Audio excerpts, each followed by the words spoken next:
Welcome to Draw Process. This is number 42, page 42 of First Sun and Sword. I'm Ike. I'm going to thumbnail the page and draw the page today and process about things. Okay, let's see what we can learn today and experience. So, from the script here, Sword swings down massively, hitting Croc, who turns and hits him with his tail, sweeps his legs out from under him. He rolls away and returns to his guard.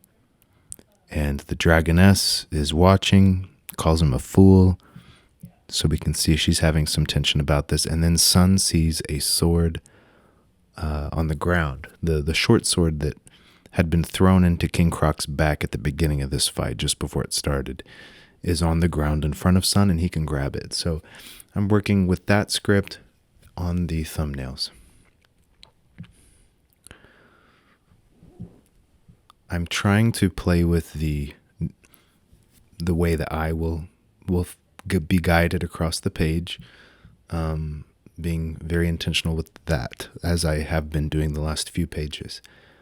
So we have the background, the perspective on the tiles on the floor, and the figures all pointing towards the bottom right corner of that panel.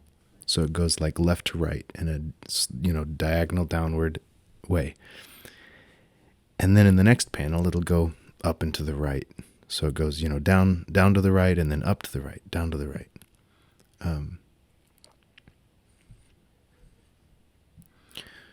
It helps it flow with direction. So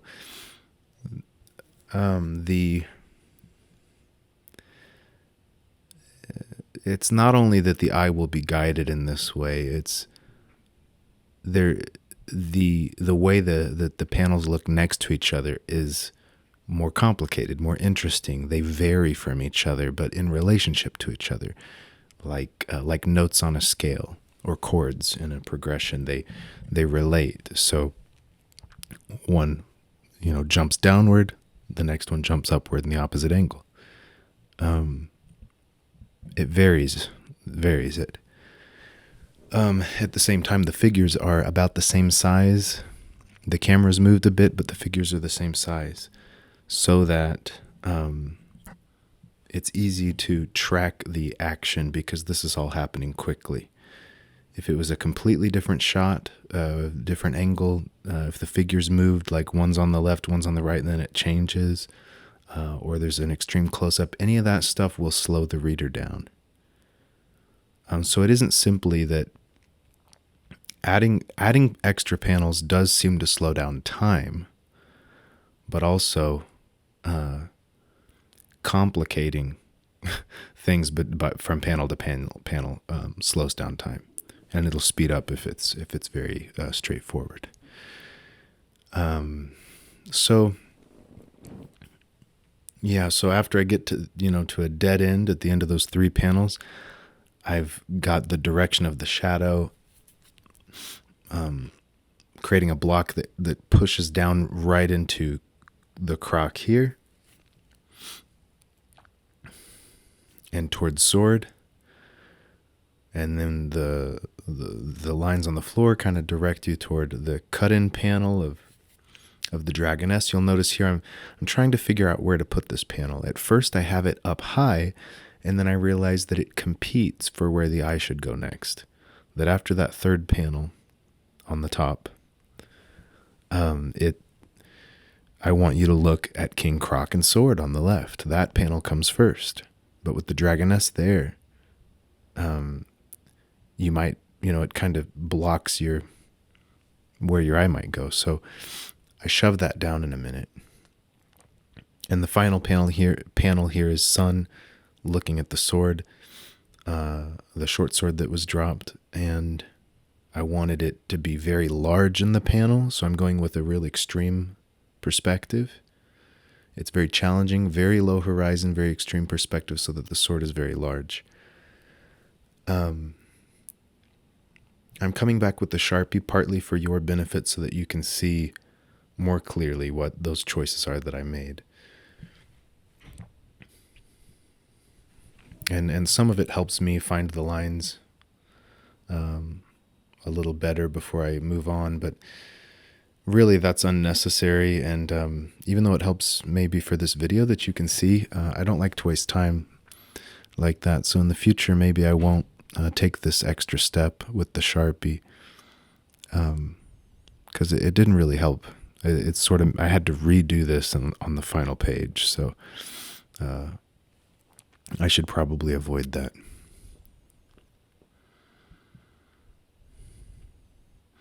There is a little bit of working out some of the shadows, though, where to position them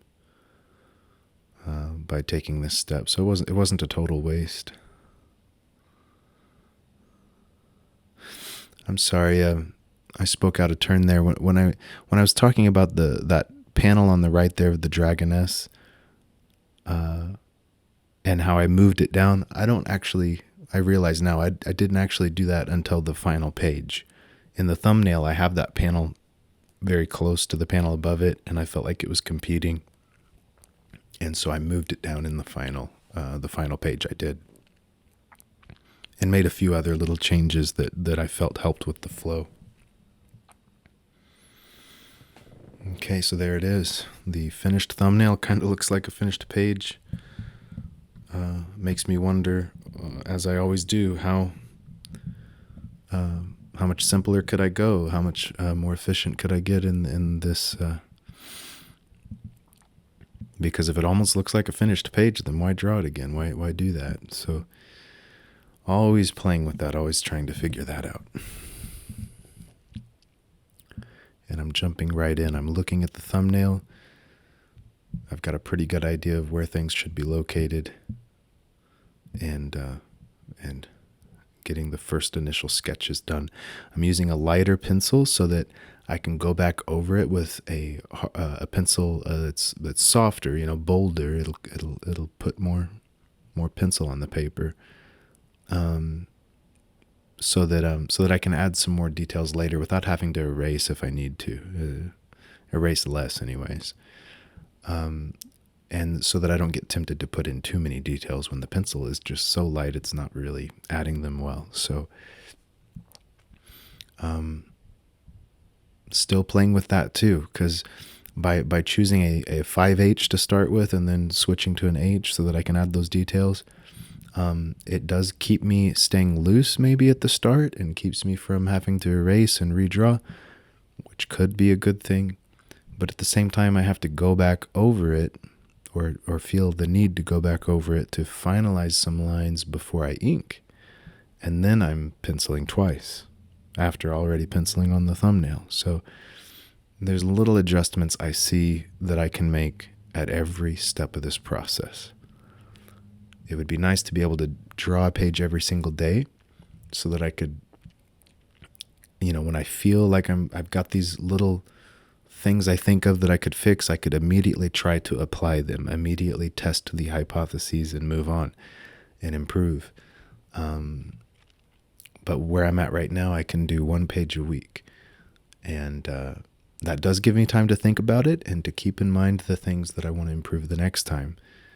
Because at the same time, if I were to draw a page every day, I could get in kind of an automatic mindset, just kind of like robotically producing them, not really thinking too much about it. And then I'm not actually going to improve because I won't put the thought in on what to improve for the next page, for the next day.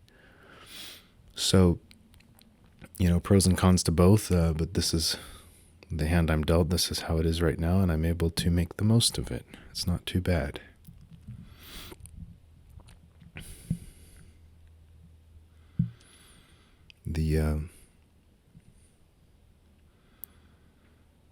There's a lot of physicality in these pages, a lot of foreshortening and complex motions and movements, and and figures, exposed skin, muscles. You can see he's got underwear on, but that's it. So you can see a lot more of the structure of his body, and that forces my hand, in a sense, to work out that structure better. It'll only help once I have to put his shirt back on. But yeah, it's kind of nice to get a little get pushed by the this story at this point, to practice that nude form rendering and dynamic poses and stuff.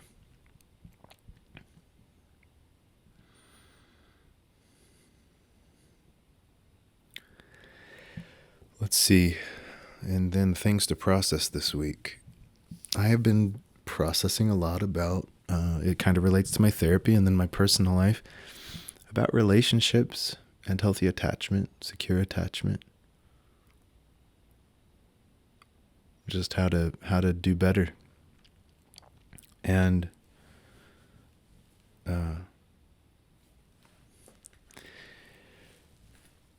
it has me thinking about my comic book practice that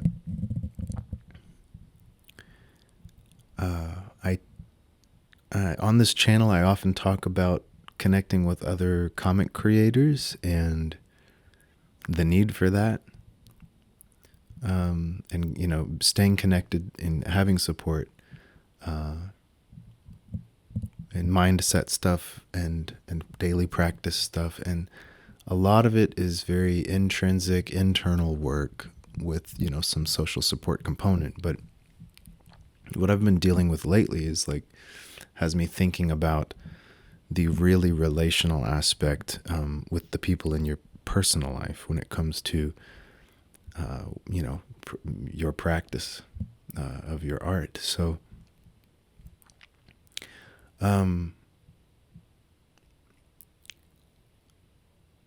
when being a productive artist, sometimes really I have been a pretty productive artist, and I've been pretty committed to making comics, and sometimes that can look like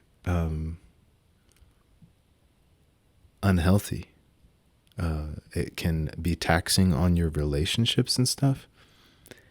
So realizing that, being aware of that, experiencing that, I often work on becoming more disciplined, more organized, so that I can juggle everything. Just continue to family times here, relationship time here. I'll just manage it all, and then I can make time for my art somehow. But in that, there is a lot of frustration and irritation with people and responsibilities and things getting in the way of creating. And there's a lot of chaos with sorry kids, just give me one more minute, and then just a few more minutes and then we'll leave, or a few more minutes and then I'll make dinner. Trying to just squeeze things in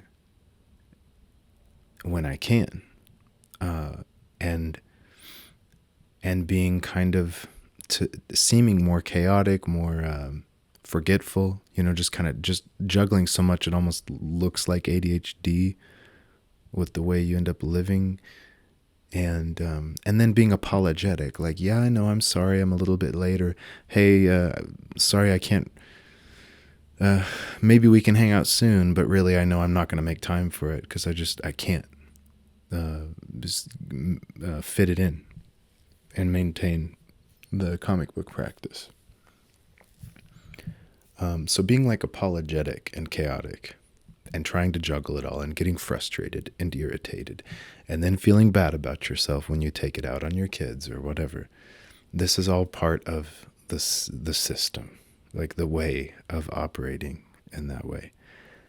And what I'm exploring right now is to try to, be a more healthy, more securely attached, more trusting of family, friends, relationships, partner.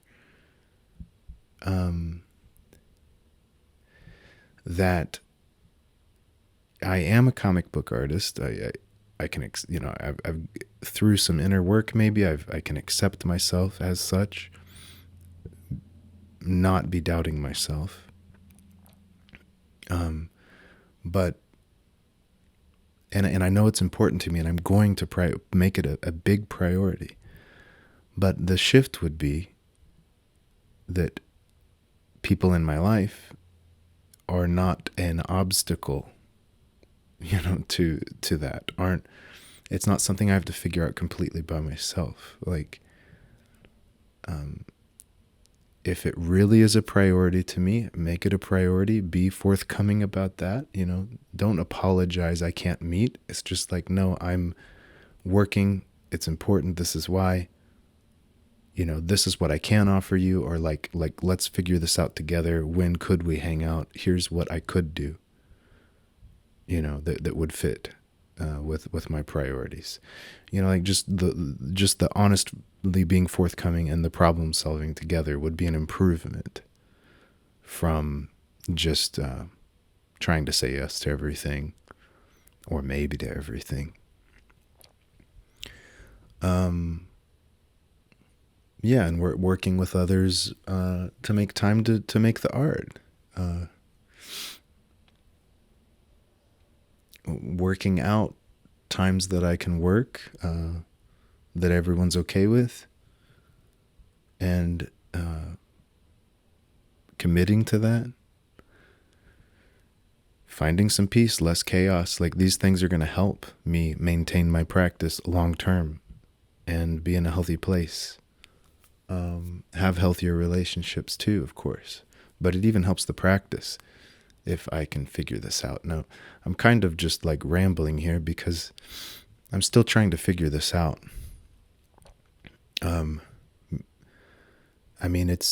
There are sacrifices to be made to make this a real priority. And we do have to decide, is it a priority above? Is it really above these other things, like my kids, my partner, so on?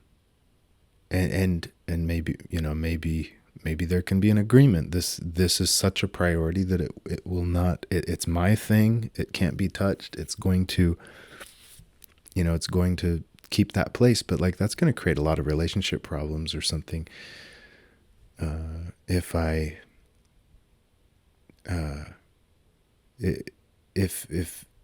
how insecure for the other person that at any time I can just say I don't have time for them, just like not prioritize them.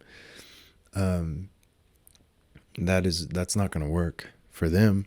And I'm exploring how it doesn't work for me either. And when I was describing how it leads to chaos and lots of problems, when I go it alone and try to keep it as my own private priority, I think it'll be better for me too, to figure out how to work with others more in my life. Still make this a priority as I need to, but with teamwork on that. So yeah, I don't know. It seems promising. It feels promising. It's really something I'm just exploring in a mental space right now. I'm not sure what it'll look like in practice exactly. But I know there's something to this that can lead to a better practice and longevity.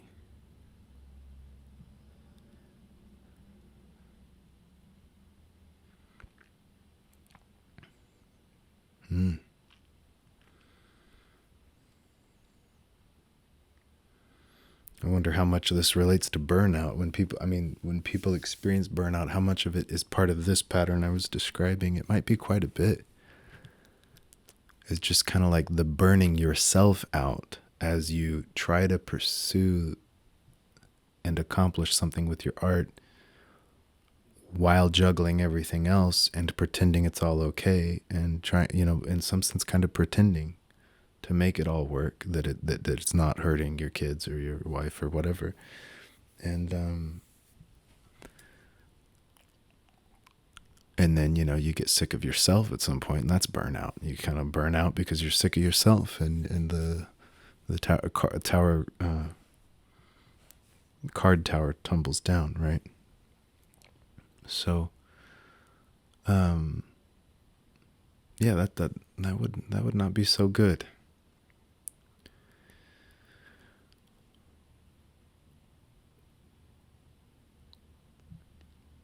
Yeah, I'm trying to figure that out. Those are some thoughts for the week, I guess. I don't know what else I can add to that.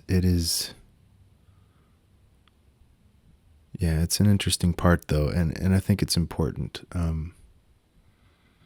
Because, it's one thing to have comic book creator friends where you can check in with each other and support and push each other and so on, but in some sense, that can become like another part of the little bubble that you're making with your art, that you're isolating from the rest of your life and not really solving the problems in your life. You're just like feeling even better about the bubble part, the art part, that you're more reinforced in that. And that could lead to bad things.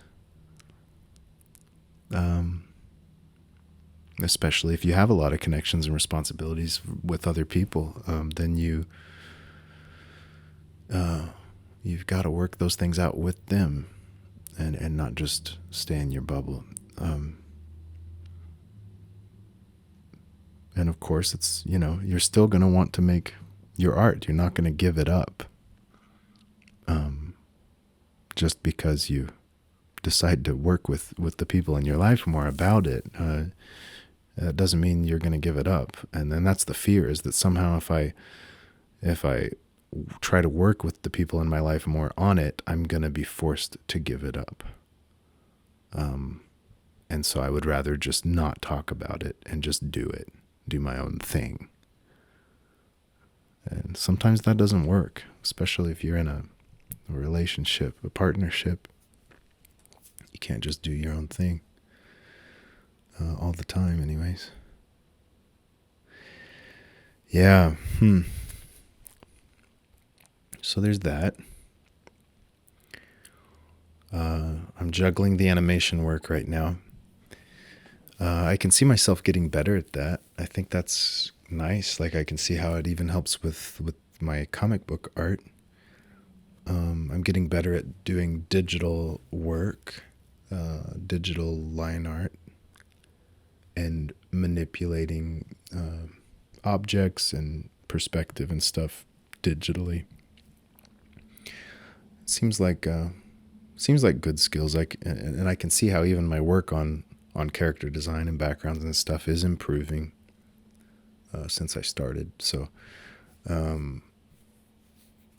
yeah, it's kind of interesting that I'm doing enough of it that I can even see my development in it.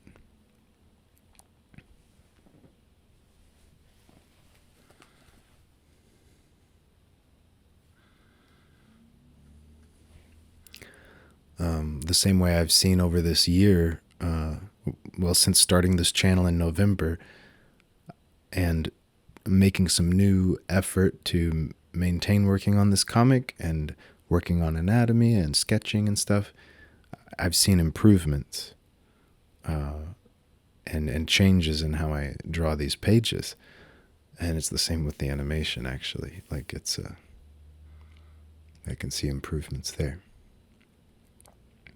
So that's nice. That makes it more rewarding, more enjoyable. Even though it isn't exactly the thing I want to be doing.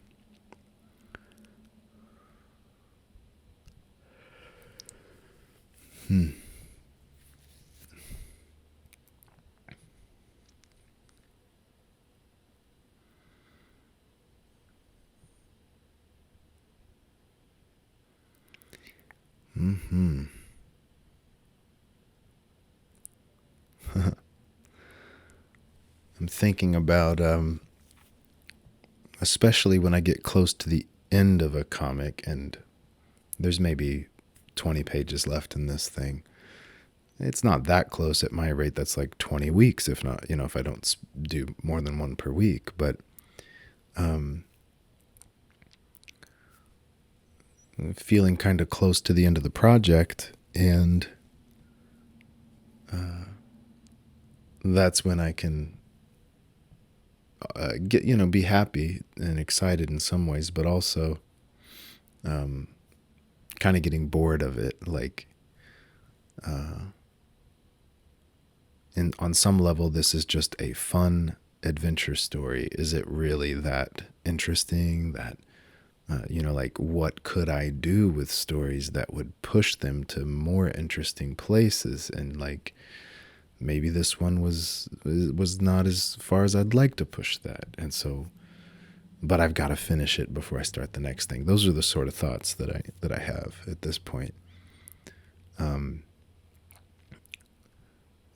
It's hard to stick with and finish the thing.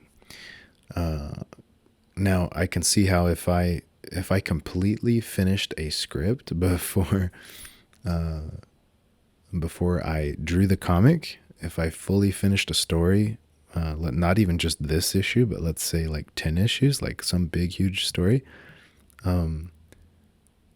it would be hard to sit down and draw it, because I would already be struggling with like, well, was this good enough? I think I could write something better now, but I've got to sit down and draw this thing. Like that would be counterproductive, like not be motivating. But because it's an active creative process the whole time, I don't know exactly what I'm making and how I'm going to feel about it until it's done. So keeping myself active in that process helps me keep producing work and keep practicing drawing and all the pieces of the practice. Versus if I drew the whole thing first, I might never get around to drawing something. So,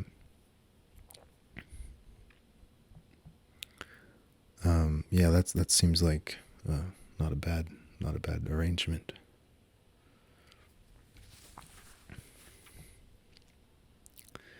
Here again, the choice of position of shadows is not solely based on the light sources, how it would actually look in that moment.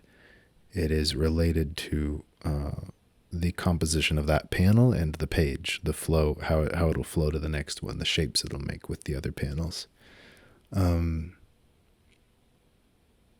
Yeah, that's all part of the choices. It's not just in itself.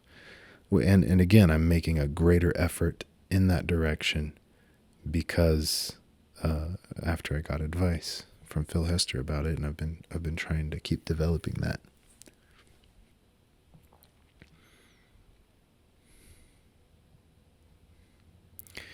And on this page too, the word balloons were still kind of an afterthought. I really want to fix that. I'd like to get integrated and in sync between the writing and then like the planning out the visual layout, but with color in mind, with the word balloons in mind.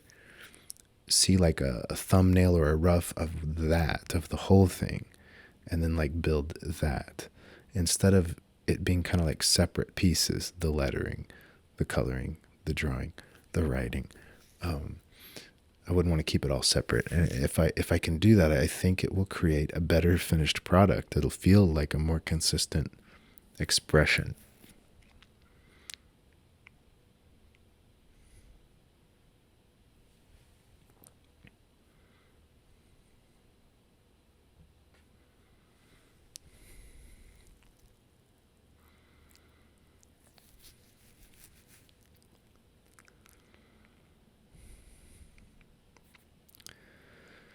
Yeah, these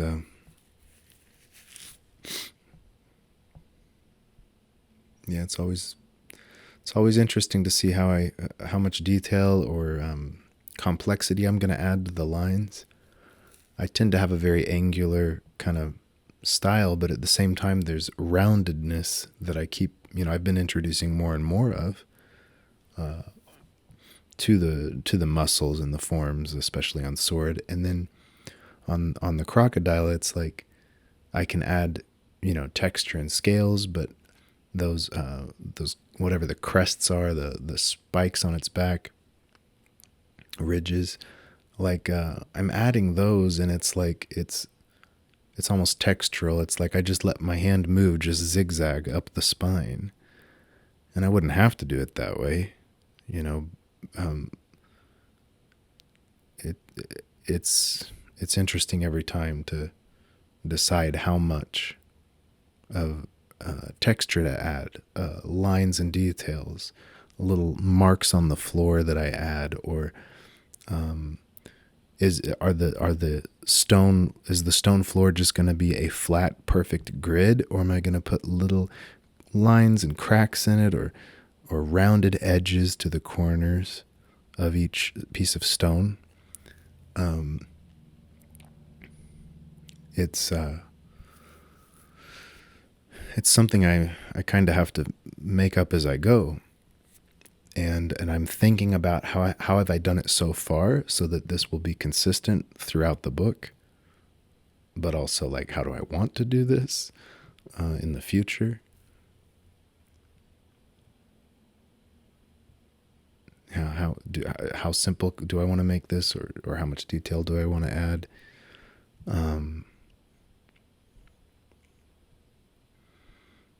Yeah, it's wild. It's kind of, and it's not always like reality. It's some of those like zigzags on the ridges. It's almost like a texture, like a graphic detail I add on the surface, like of things. It's not necessarily. It's kind of cartooning.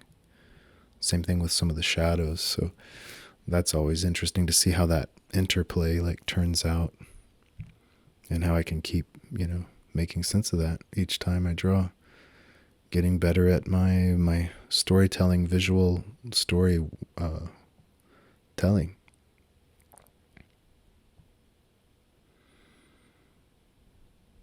Master these things. Slowly keep working at it and mastering it.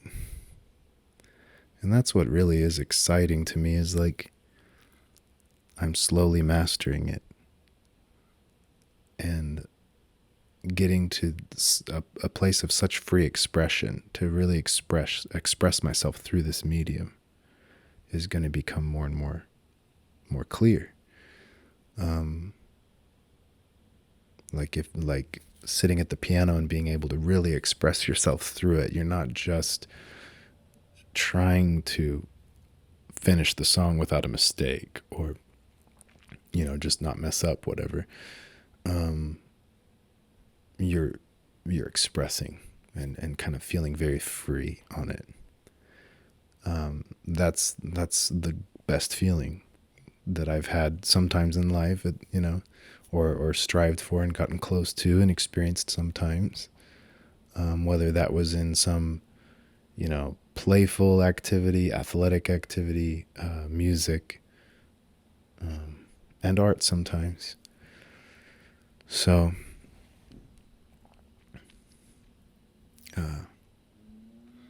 yeah, and I think, that's the ultimate goal here when it comes to what I want the reader to experience, is the joy of seeing someone do that. Like it's not just that they're going to read a story I wrote and go, wow, I'm really like into this story. I'm really captivated by the story itself. And I almost forget that it's not real. Kind of like a Wes Anderson film where it's like, it doesn't try to act like it's totally real. You are enjoying the playfulness of the director. That I want some of that in my work. That it isn't just a matter of, well, forget this isn't real. And maybe it's because it's comics too, that it's like, it's pretty hard to get people to forget this isn't real. Like even the name comics is like comical in its name. So why not play? Why not play freely with it and let people enjoy that play, that performance? instead of just simply, well, this is a story that you'll get so captivated by, you'll get wrapped up in, believe is true. But I do want some of that too, you know. So yeah, I gotta keep working at it, keep developing my own unique voice. Study the masters. That's always good too. I don't spend too much time doing that, but I'm thinking now of like, if you wanted to be like a Wes Anderson, how do you do that? Well, you study the masters, you work on your own craft, you trust your own instincts, these kind of things. A lot of it, yeah, trusting your instincts, that's got to be a whole lot of it. So now we're putting on the finishing touches, going through with a whiteout to clean up a few lines, add a few more cleanup lines here. There's a little chunk of the tile missing here. I wonder if I'll remember to fix that. I can't remember now if it's on the finished page. But yeah, the line is on his left of his head, and it doesn't continue to the right. But I'll eventually get it, even if I have to add that in now after I've seen the video, because I don't remember if I added it yet. But yeah, get those finishing touches. Added a few more marks on his skin and little squiggles of like the blood that's kind of on his body. Cartooning. Yeah, there's a weird mix of cartooning in there. Yeah, finished page. Looks like I did forget to finish that line, which I will add. And the finished page with the line. This was a pretty fun one. I like how this turned out. I think the balance of black and white is going pretty well at this point, because I was wondering how I would do with that when it's supposed to be a darker scene. Well, I think I got lost in my head a little bit this week. Sometimes I forget myself, forget the audience that I'm imagining, who I'm talking to. I think that's where I feel really good doing these videos, and because I'm not just in my head.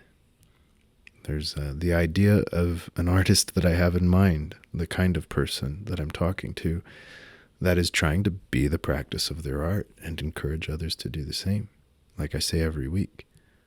Not that I feel like this video is awful. I think I said some decent things this week. I hope that was helpful, and there's always next week. See you then.